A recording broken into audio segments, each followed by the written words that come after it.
Hello mga katapers, nagprito day kong isda. Unya, himuon nato ni siyang sarsadong isda. O, diba? Ayan, prituhin sa nato mga katapers ang isda, no? Yan, nabaliktad na natin ang ating pinuritong isda para sa isdang sarsado. O, diba?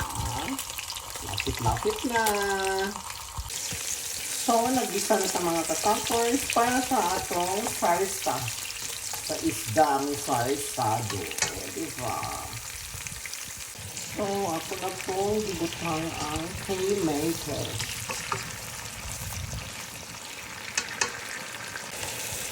So, ito na yung magiging salsa ng ating isda, mga katapers. Kompleto na yan.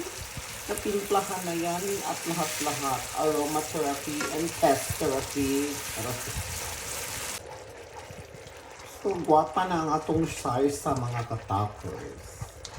Guwapa na, lami pag-iwan. Charot. Ato nang nabutang ang isda, mga katapers. Ang salsadong isda. Kaya pa. Hubas-hubaso natin siya ng konti.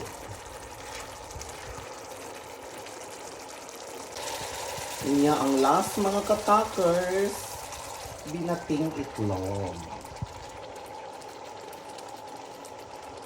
O, diba? Guwafa! So, ready to serve na mga katakers ang atong sarsadong isda. O, diba?